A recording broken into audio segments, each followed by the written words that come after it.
Masana abwino ndi nthawi ya nkhani kuchokera kuno kwa MBC ndipo muli ndine Amin Musa mwapoyamba nayi mitu yake. Boma latsimikizira bungwe la Human Resource Society of Malawi kuti ntchito yokonza biro yothandizira ntchito za bungweli zatha ndipo ikhala ikupita ku nyumba ya malamulo posachedwapa. Komiti yapadera ya ku nyumba ya malamulo yomwe ikufufuza ngozi ya ndege ya asilikali yomwe inachitika ku Chikangawa ipitirira kumva maumboni masana lero. Ndipo timu ya atsikana ya Silver Strikers yapitirira mu ndime ina mu mpikisano wa CAF wa matimu a mchigawo chakumwera kwa Africa omwe ukuchitikira mdziko la Botswana.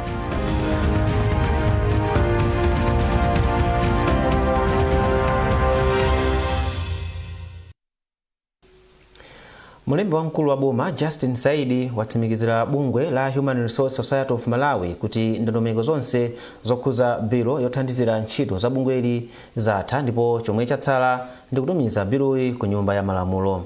Owen Mavula ali ndi ripoti. Akuluakulu ogwira ntchito yolemba ndi kusamalira anthu pa ntchito m'makampani pansi pa bungwe la Human Resource Society of Malawi ali m'boma la Mangochi komwe akuchita msonkhano wawo wapachaka. Uwu ndi msonkhano omwe akuluakuluwa amakambirana momwe angapititsire patsogolo ntchito zawo kudzera ku nthambi ndi mabungwe omwe akugwirako ntchito kuti zipindulire dziko. Pa msonkhano wa chaka chino akuluakuluwa akukambirana za momwe angazamire pa ukadaulo wa ntchito zawo komanso kulimbikitsa boma zakufunika kuti biro yoona za olemba ndi kusamalira anthu pa ntchito ipite ku nyumba ya malamulo. Polankhula pamene amatsegulira zokambiranazi, mlembi wamkulu wa boma Dr. Justin Saidi walimbikitsa akuluakuluwa kuti akambirane mfundo zomwe zingathandizire kupititsa patsogolo chitukuko cha dziko kudzera mu ntchito zawo. Ndipo pa nkhani yokhudza biro yomwe ithandizire kulimbikitsa ntchito za bungweli, Dr. Justin Saidi ati ndondomeko zonse zofunikira kuti biro ipite ku nyumba ya malamulo zili mchimake. Anthu amenewa ndofunikira kuboma. Chifukwa ngati anthu amenewa siwatenga bwino azatilembera anthu oti ndosayenereka m'malo mwa ntchito za boma. Kutero kumachepesa nawo boma mphamvu yake kuti ithamanga bwanji. Choncho ife ngati aboma tikuwatsimikizira kuti lamulo lawo ikamabwera parliament ipita ku parliament ncholinga choti ikakhale lamulo kuti ngati mmene akhalira malamulo ena ngati ma engineers ali ndi lawo awanso ayeneka kukhala ndi lawo lija loti azitha matha kukhala mbali imodzi ya malamulo athu a dziko lino kuti ntchito zawo zizikhala zovomerezeka ndipo ntchito zawo zizisatidwa bwino posatira malamulo. Choncho tifuna tatsimikizire kuti zimene zoboma tichita. Mawu ake wachiwiri kwa mtsogoleri wa bungwe la Human Resource Society of Malawi Benson Jackson wati bungweli ndilokondwa ndi chidwi chimene boma laonetsa pa zapempho la bungweli. Cholinga chathu ndiyofuna kuti alesa amene amagwira ntchito imeneyi ya Human Resource Management kuno Malawi azitha ndithu kusatira malamulo amene ayikidwe komanso tionetsetse kuti kuda amene akupanga practice ali ndi ma qualifications otani. Chifukwa pakale ndire anthu amene akugwira ntchito imeneyi ndiona kuti wina alesa akali ndi accounting ali ndi economics they are able to practice. Msonkhanowu ukuchitika pamutu olimbikitsa ukadaulo wa olemba ndi kusamalira anthu pa ntchito mu nthambi ndi makampani osiyanasiyana. Owen Mavula, MBC. Boma lalamula makonsolo kuti akhazikitse ndondomeko zomwe azigwiritsa ntchito pokonza katundu yemwe waonongeka kuti ntchito zachitukuko zipitirire kupindulira anthu. Nduna ya zamaboma ang'ono a Ben Phiri anena izi ku Lilongwe pamene bungwe la World Vision limapereka ntchito zake. Beatrice Mwape wadza ndi ripoti. Ziwonetsero zoonetsa ntchito zosiyanasiyana zomwe bungwe la World Vision lakhala kuphunzitsa komanso kuwachitira anthu ndi zina zomwe zinachitika pa chikondwerero choti bungweli lamaliza ntchito zake m'maderawa patatha pafupifupi zaka 20. Bungweli lakhala likugwira ntchito zotukula maphunziro, uchembere, thanzi la ana, madzi aukhondo komanso kuthandizira anthu kukhala odzidalira pachuma. Mawu ake pamwambo nduna ya zamaboma ang'ono ndi chitukuko cha kumadera akumidzi a Ben Phiri yayamikira bungweli pogwira ntchito za chitukuko zomwe zimakhudza magawo osiyanasiyana a umoyo wa munthu. Ndunayi ati pakadali pano boma lauza makonsolo kuti akhazikitse ndondomeko zomwe azitsata pokonza katunduyu akaonongeka. Padakali pano kanso iliyonse taipatsa malire atsiku kuti akhale atapanga zimenezo. So choyamba chimenecho chachiwiri tagwirizana ndi World Vision kunena kuti World Vision aonetsetse kunena kuti achita handover kapena apereka katundu uja ku community through council ndicholinga chokuti katundu amene asakhaliso wa World Vision akhale wa public akangokhala kuti ndi wa anthu ndiye kuti ndalama za anthu zija tsopano ziloledwa kuti zigwire ntchito. Mmodzi mwa akuluakulu ku bungwe la World Vision Esther Chafumuka apempha anthu m'maderawa kuti asamalire ntchito zachitukukozo kuti zipitirire kupindulira anthu kwa nthawi yayitali. Zimenezi zidzakwaniritsidwa pamene pali kusintha kwa kaganizidwe, kusintha kwa kachitidwe ka zinthu. Ndi katundu amene anaperekedwa ku madera awiriwa, maphunziro, upangiri, zonsezo zinthu zofunikira kuti zisamalike ndi cholinga chokuti zikhoza kupindulira mibado imene ikubwera kutsogoloko.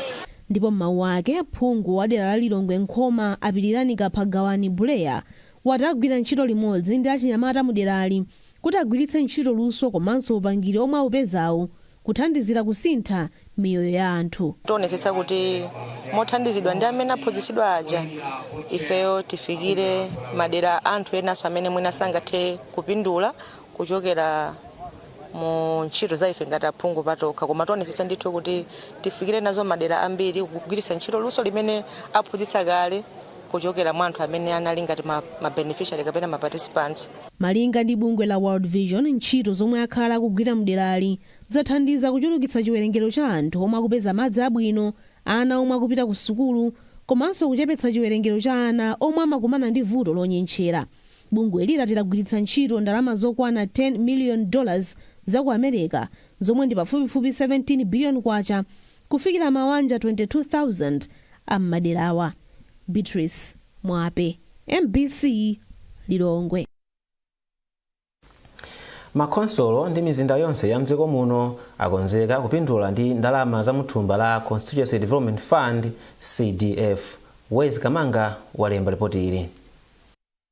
Mneneri munduna wa maboma ang'ono Chimwemwe Njoloma wati komiti ya National Local Government Finance ikuunikira ndi kusonkhetsa zonse zomwe zatumizidwa iwo asanatumize ku nduna wa zachuma. Njoloma wati zonse zikaunikidwa mabomawa akuyembekezeka kulandira ndalamazo pofika mwezi wa Septemba chaka chino.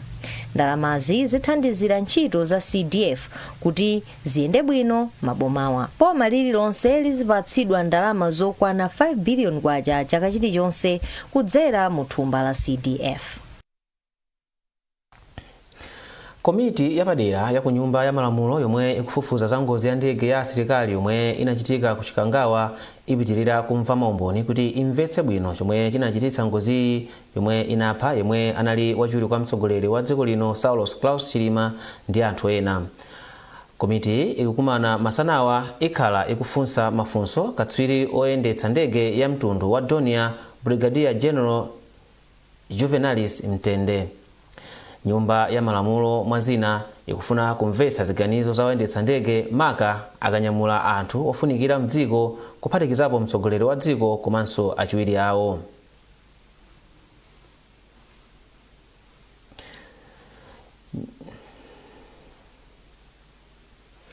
Asilamu mdziko muno apempha kuti pakhale kulolerana komanso mgwirizano pakati pa anthu osiyana zipembedzo.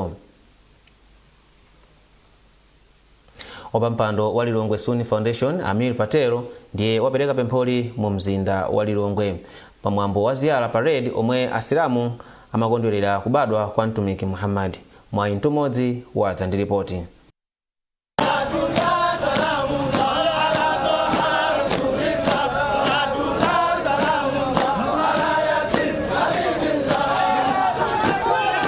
Apateo ati chikondwerero cha chaka chino chakhazika pa mfundo yolimbikitsa kulolerana komanso umodzi pakati pa anthu osiyana zipembedzo. Iwo analimbikitsa asilamu kuti adzilimbikitsa mtendere. Ngati mbali imodzi ya chisangalochi, bungwe la Lilongwe Sunni Foundation linapereka zinthu kwa anthu omwe anali nawo pa mdipitiwu. Abdul Rahman Chibisa ndi mmodzi mwa akuluakulu a Lilongwe Sunni Foundation. Mwazina Chibisa anati nkofunika kuti asilamu apite opereka thandizo kwa ochepekedwa. Uthenga umene ndingalimbikisa asilamu anzanga ndiona kuti monga ngati fa asilamu amene tikusatira ziphunzitso za mtumiki wathu tikuyenera kukhala molingana ndi mmene amakhaliraso mtumiki wathu komanso ngati chikondi chimene amakhala nacho pa anthu ena, ifenso ngati anthu tikuyenera kuti chikondi chimenechi tizioneserana pa wina ndi nzake, komanso makamaka kuganizira anthu amenenso ali osauka, komanso kupanga zachifundo zosiyanasiyana malingana ndi mmene chiphunzitso chathu cha Chisilamu chikutiphunzitsira, posatira kwa munthu amene tikumusangalalira lero lino ngati amene ali mtumiki wathu Muhammad sallallahu alaihi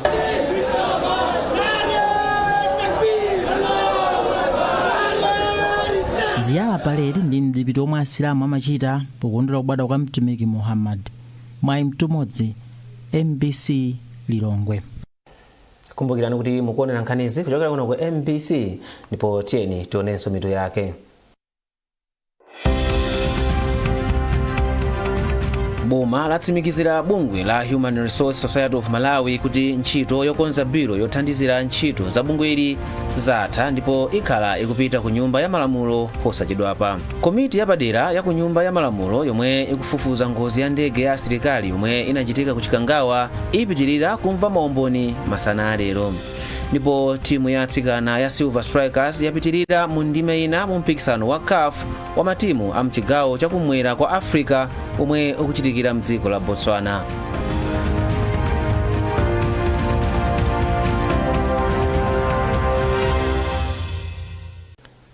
Takulandiraninso ndipo kupitirira ndi nkhani zathu. Nthambi ya Road Traffic and Safety Services limodzi ndi Malawi Police Service ati akwanitsa kuchepetsa imfa zobwera chifukwa cha ngozi za njinga za moto msabata yoyamba pa ntchito yomwe akhazikitsa posachedwapa yolimbana ndi kuthana ndi mchitidwe osatsata lamulo azakayendedwe makamaka kuyenera ka njinga za moto.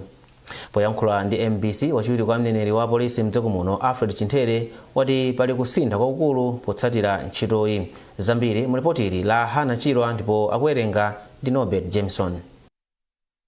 Wachiwiri kwa mneneri wa polisi mdziko muno Superintendent Alfred Chintere wati kudzera mu ntchitoyi chiwerengero cha anthu ofa pa ngozi za njinga za moto chatsika kuchoka pa anthu asanu ndi mmodzi msabata yomwe ntchitoyi inali kuyembekezeka kuyamba kufika pa anthu awiri kuyambira pomwe ntchitoyi inayamba.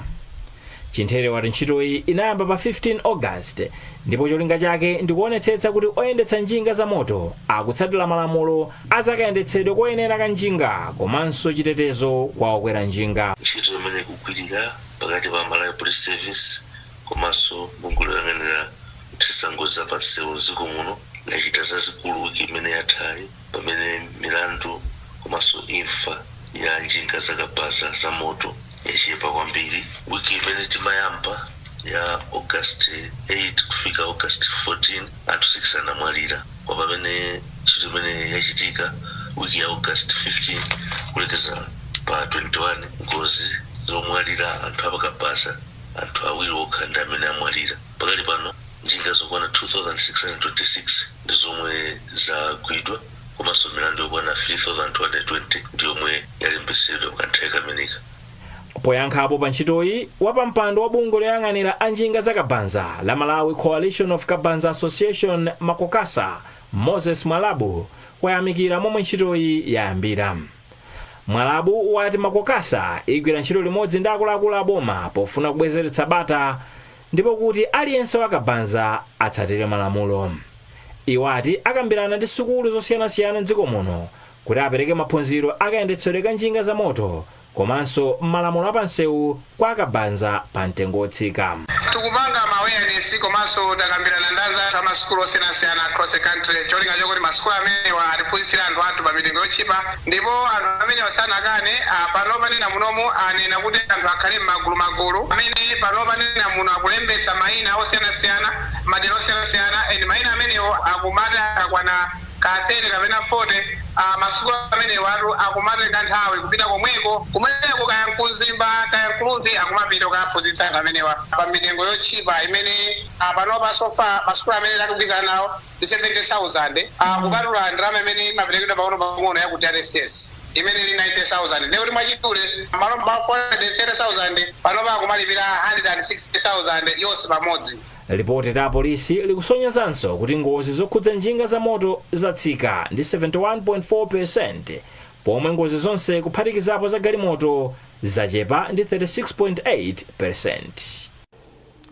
Bungwe la National Oil Company of Malawi NOCMA lati palibe ndalama za dziko lino zomwe zatayika kapena kubedwa.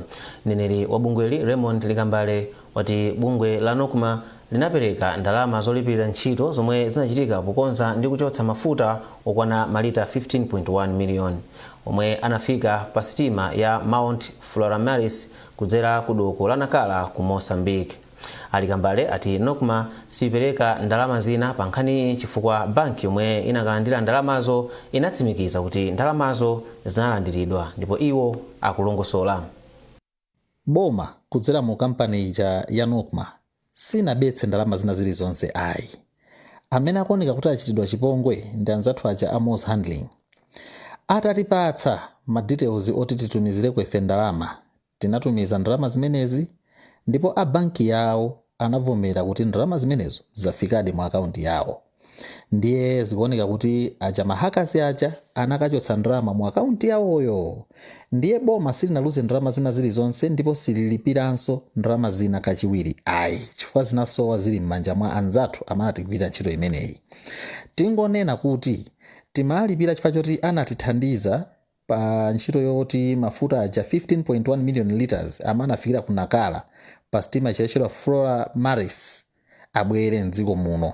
Ndiye ifeyo tikunenetsa ndithu kuti palibe ndalama iliyonse imene yaluzidwa mu njira imene chifukwa ife ndalamazo tinalipira. Amenewa a Moss Handling iwa takhala tikugwira nawo ndithu ntchito ndi anthu oti ife takhala tikumana nawo, timadziwana nawo, ndipo ntchito isikoyamba kuti tigwire nawo kapenanso kuwalipira sikanali koyamba ayi. Ndi anthu oti takhala tikugwira nawo ndithu ntchito panali palibe mavuto ena aliwonse m'mbuyomu, ndiye sipakuyenera kukhala mavuto ena aliwonse pano, koma kuti anthu achipongweyo anakabera ndalama zawo atalandira kale anthu amenewa. Unduna wa zokopa alendo walangiza anthu omwe amakhala pafupi ndi nkhalango zosungira nyama zakutchire kuti azitenga gawo poteteza nkhalangozo. Mlembi wamkulu mu undunawo a Jean Mnyenyembe anena izi ku Mzuzu pakuthapa zokambirana ndi adindo akurumphi ndi Mzimba. Tili ndi zambiri mu ripoti ili.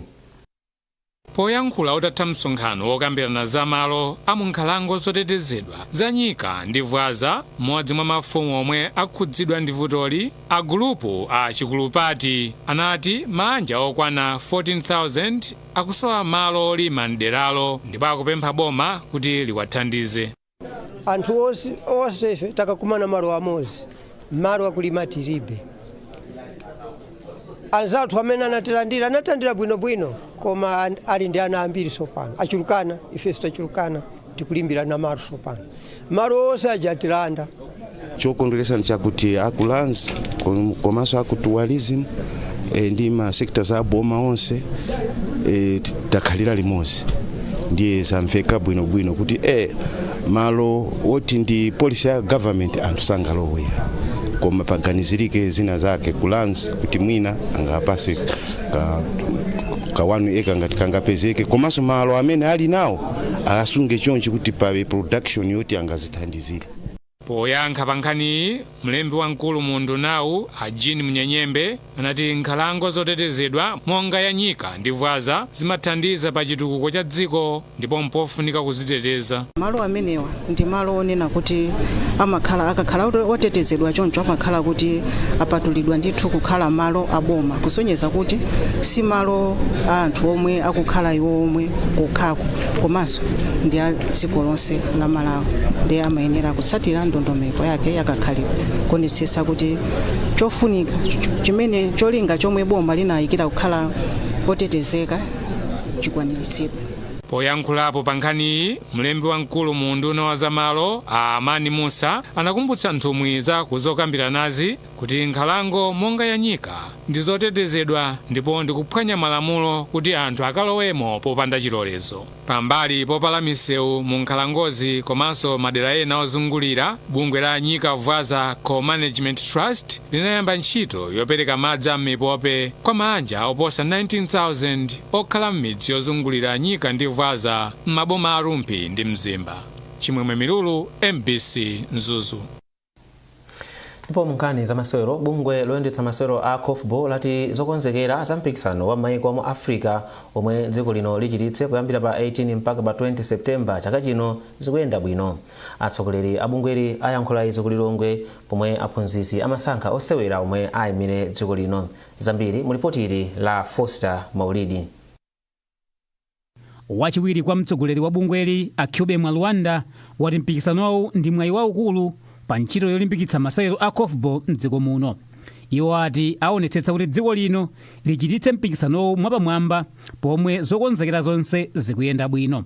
Ife chiyembekezo chathu nchonena kuti mmaziwa munthu akamati akazala mbewu afunika ikule akolole. Ndena feso tikuyembekezera kuti tichita bwino chifukwa sikuyamba lero kupanga zimene takhatu panga prepare tayira mbiri tapangapo ndipo chiyembekezo feso tikuyondana tichita bwino and amalabiso ambekezere kuti kumalawi kunonso kuti game ndikofu yochita bwino kufananizaso ndi matimu ena akuchita bwino madiscipline ena.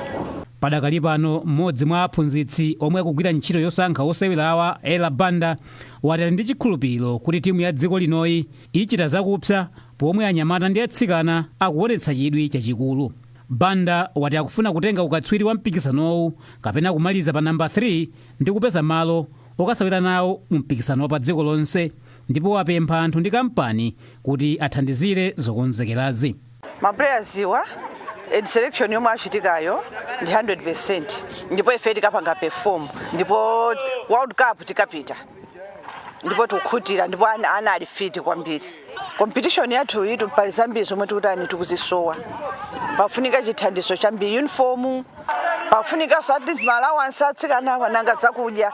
Makampani alipo tikupempha abwere atithandize atigulitsire sport ngati imene iyi.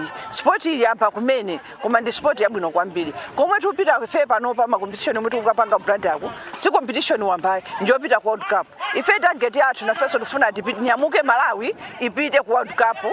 Maiko anayi a Zambia, Zimbabwe, Kenya komanso Malawi ndiwo atsimikiza zotenga nawo mbali mu mpikisanowu omwe uchitike kuyambira pa 18 mpaka pa 20 mwezi wa Mawa mu mzinda wa Blantyre.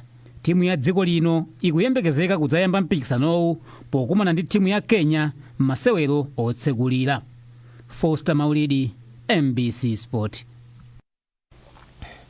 Ndipo dakali munkhani za masewero zomwezi timu ya mpira wa miyendo ya atsikana ya Silver Strikers yapitirira mu ndime ina ku mpikisano wa CAF wa matimu a mchigawo chakumwera kwa Africa omwe uchitikira mdziko la Botswana. Timuyi yagonjetsa Nsingizini Hotspurs ya mdziko la Eswatini ndi zigoli zisanu kwa chimodzi kuti ifike mu ndime ina. Mpikisanowu omwe unayamba pa 20 August ukuyembekezeka kufika kumapeto pa 29 August chaka chomwe chino. Ndi nkhani imeneyi tafika pa mapeto pa nkhani zathu masanano koma tisanasiyane na insomitu yake.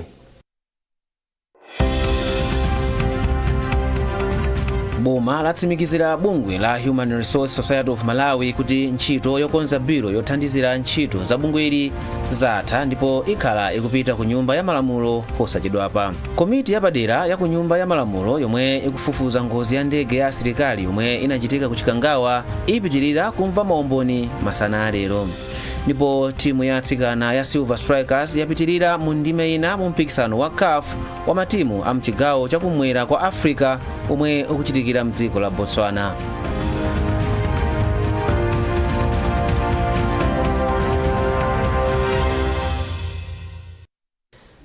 Muthanso kupeza nkhanizi komanso zina zambiri popita pa mbc.mw kapena mbc digital pa Facebook, Instagram komanso X.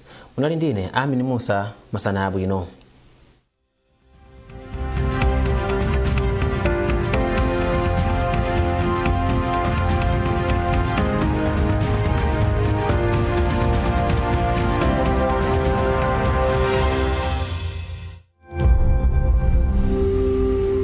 Of Malawi's development story, in line with our 2063 aspirations, is a community voice that engages duty bearers in meaningful conversations that empower and give hope.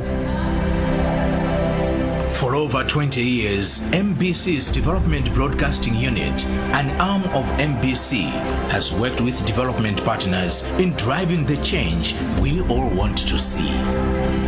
With a network of over 100 radio listening clubs across Malawi, our team of experts use social and behavior change communication to facilitate community-led transformation. From education, early childhood development, health, agriculture, climate change and human rights, we